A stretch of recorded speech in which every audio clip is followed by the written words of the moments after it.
Bab 045. Lah, bagus dong, itu artinya dia memang udah terima masa lalu lu dan setuju dengan hubungan kalian, timpalku. Iya, cuma gue kalau lamar pun gak bisa langsung nikah.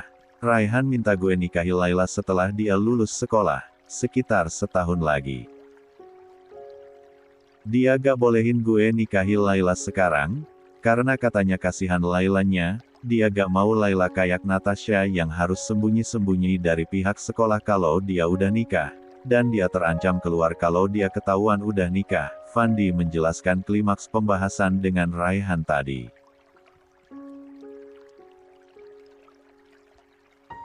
"162. Ya elah, kalau gak bisa nikahi dia sekarang ya gak apa-apa, bagus juga bisa kalian, setahun lagi Laila lebih dewasa, biar lu gak pusing punya istri bocah kayak Natasha, timpalku lagi. Masalahnya, gue benar-benar harus pergi ke Singapura Jas, mungkin gue akan lama di sana sekitar setahunan. Lu bayangin aja, kalau gue pergi ninggalin Laila di sini tanpa ikatan, bukan gak mungkin Raihan menikahkan Laila dengan cowok lain, apalagi kalau gue lama di sana, seakan gue gak ngasih kepastian kesannya, tutur Fandi lagi, dia tampak bingung. Begitu ya, pantas saja dia bingung, memang itu sulit sih. Laila gadis yang cantik, pasti banyak yang mau padanya. Jika Fandi tak menikahinya, pasti Laila juga akan merasa Fandi hanya memberikan harapan palsu, apalagi Fandi yang akan sangat lama di sana. Terus, mau lu gimana? Tanyaku lagi. Gue maunya lamar terus nikahi dia, setelah itu gue pergi ke Singapura, gue sama dia LDR intinya, tapi dengan status sebagai suami istri. Kalau Laila udah jadi istri gue yakin dia gak akan dikemanain lagi sama Raihan, terus gue juga bakal dengan senang hati kirimi dia uang sebagai nafkah dari gue, jelas Fandi lagi. Walah, jadi Fandi maunya begitu. Bagus juga sih, memang seharusnya kalau kita jatuh cinta dan gak mau kehilangan ya harus dinikahi secepatnya, supaya mereka resmi jadi milik kita. Soal itu, lu tenang aja, gue siap bantu. Aku tiba-tiba memiliki rencana bagus untuk itu. Apaan tuh? Tanya Fandi. Pokoknya lu batalin penerbangan hari ini, nanti malam lu lamar Laila, lu minta Raihan langsung nikahin kalian besok. Nah kalau udah sah kayak gitu kan enak, lu bisa pergi tanpa perlu cemas Laila digaet cowok lain. Aku menuturkan rencanaku. Tapi mana bisa, Raihan kan gak izin gue nikahi Laila sebelum lulus sekolah. Fandi tak yakin dengan rencanaku. Gak usah khawatir, soal Raihan biar gue yang urus. Gue yakin dia bakal setuju kalau lu nikahi terus lu tinggalin dia ke luar negeri. Asal lu jangan apa-apain dia dulu, anggap aja pernikahan kalian cuma sebagai ikatan doang, gue yakin Raihan akan setuju, aku sangat yakin. Masa sih? Gue malah gak yakin nih, Fandi pesimis sekali. Ayolah. Gue yakin ini bakal berhasil. Aku sedikit memaksa. Iya deh iya, gue nurut aja, kalau emang lu yakin bakal berhasil, Fandi menurut saja. Gitu dong, percaya sama gue, Raihan gak akan nolak kalau niat lu nikahi Laila karena itu, logikanya gini, kalau lu nikahi Laila, itu artinya Raihan gak perlu susah-susah biayai Laila lagi, semua biaya hidup Laila udah lu tanggung. Dan Raihan juga bisa tetap fokus pada kehidupan pribadinya, terus dia juga bisa mulai mencari tambatan hatinya, tanpa perlu cemas mikirin adik satu-satunya lagi, aku menjelaskan mengapa aku yakin sekali rencanaku akan berhasil. Fandi mangut-mangut, dia sepertinya paham dengan apa yang barusan aku jelaskan. Setelah itu, aku mulai mendatangi Raihan lagi, meminta izin padanya untuk menikahkan Laila dan Fandi secara siri untuk mengikat mereka saja. Raihan awalnya menolak, dia tetap ingin Fandi menikahi Laila setelah Laila lulus sekolah. Dia juga takut kalau Fandi akan bermain wanita di negeri orang itu karena jarak yang jauh dengan Laila. Raihan tak yakin Fandi akan setia.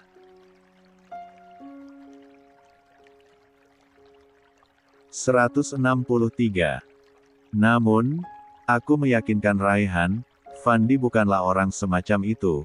Aku sendiri sangat yakin Fandi akan setia walaupun jaraknya sangat jauh. Raihan akhirnya setuju juga setelah aku jelaskan keuntungan lain setelah Laila dinikahi Fandi nantinya, termasuk kebebasan Raihan menjalani hidupnya sebagai bujangan.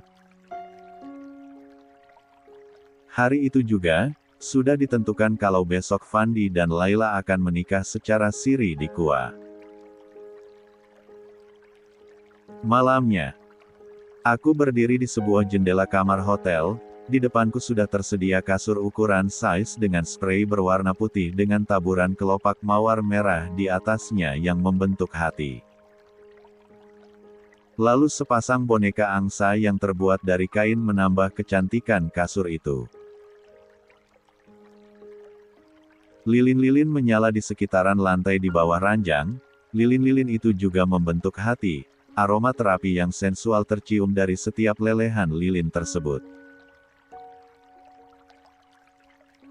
Kamar hotel itu telah diubah menjadi kamar pengantin yang sudah aku booking tadi siang. Aku sengaja menyiapkan ini untuk Natasha, istri tercintaku. Lampu kamar ini kupadamkan, untuk memberikan kesan indah dan romantis dari nyala lilin itu.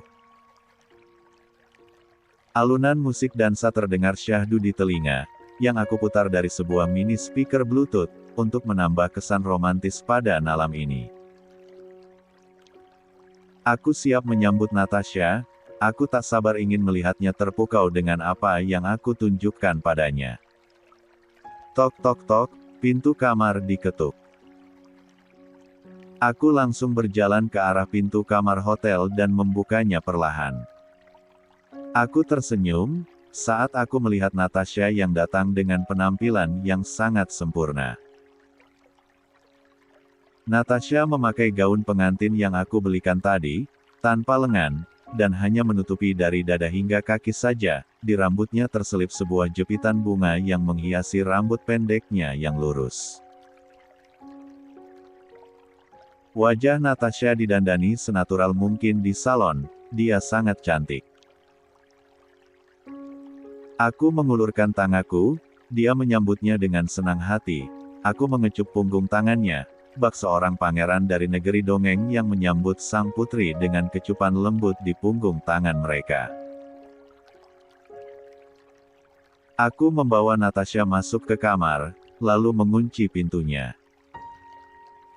Natasha terpesona dengan isi kamar ini, ia sangat gembira melihat semua yang aku siapkan. Sebuah kamar pengantin yang selalu menjadi dambaan setiap wanita.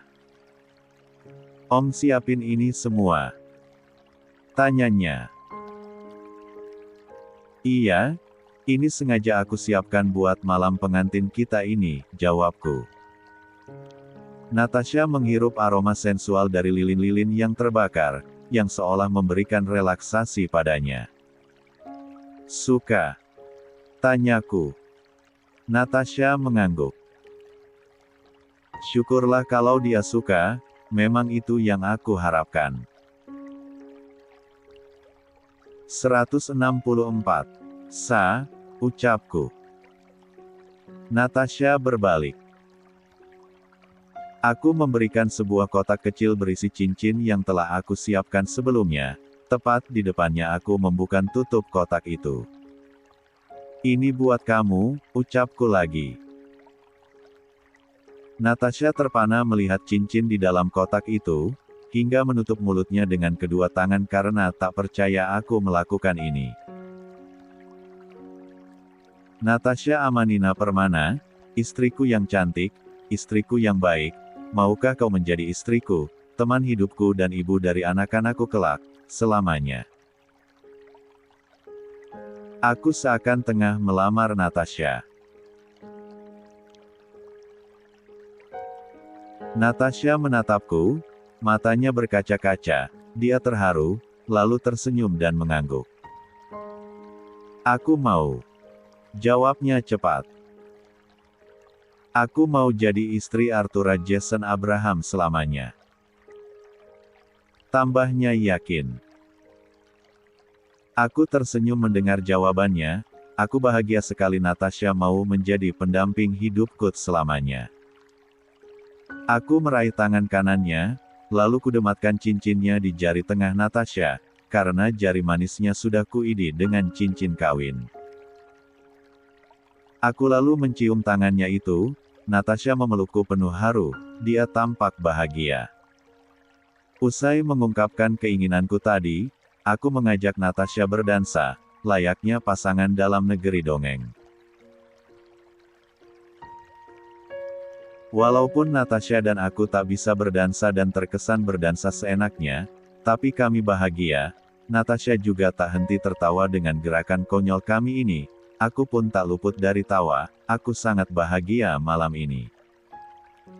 Puas berdansa, aku membopong tubuh Natasha mesra, selama dalam boponganku, Natasha Jang yang sudah dihiasi tadi, aku menciumi wajah Natasha sepuasnya. Tangan-tanganku bergerak turun naik mengusap setiap lekuk tubuhnya yang mungil. Tangan Natasha bermain dalam durasi berapa lama, namun yang pasti kami berdua sangat puas, hingga mengalami lemas bersamaan. Ini akan menjadi malam pengantin kami, yang tak sempat kami lakukan saat menikah dulu. Natasha, terima kasih, aku mencintaimu, sangat. Fandi dan Laila menikah keesokan harinya, menikah secara siri sesuai kesepakatan, keduanya pun dinyatakan sah sebagai suami istri. Raihan dengan ikhlas menikahkan adiknya dengan Fandi, dan menerima dengan lapang dada masa lalu Fandi yang sempat menjadikan penghalang bagi hubungan Fandi dan Laila.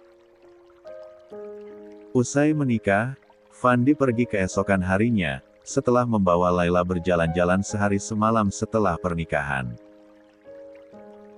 Fandi dan Laila ingin menciptakan sebuah kenangan indah yang bisa mereka ingat setiap saat ketika berjauhan. Laila bukan lagi seorang gadis lajang, melainkan istrinya Fandi. Dengan begitu Laila sudah terikat oleh Fandi dan segala kebutuhan hidupnya ditanggung oleh Fandi. Raihan, setelah Laila menikah tak lagi harus membiayai adiknya, dia juga bisa lebih santai bekerja di kantorku. Tanpa aku sadari, Raihan ternyata sudah menemukan tambatan hatinya juga selama bekerja denganku. Dia ternyata telah menyukai seorang gadis bernama Ayu, dia adalah office girl tukang bersih-bersih di kantorku. Gadis berhijab cantik yang santun dan ramah. Raihan juga tak malu lagi untuk mengajaknya untuk makan bersama di kantin. Aku senang, Raihan takkan lama lagi pasti ingin menikah juga.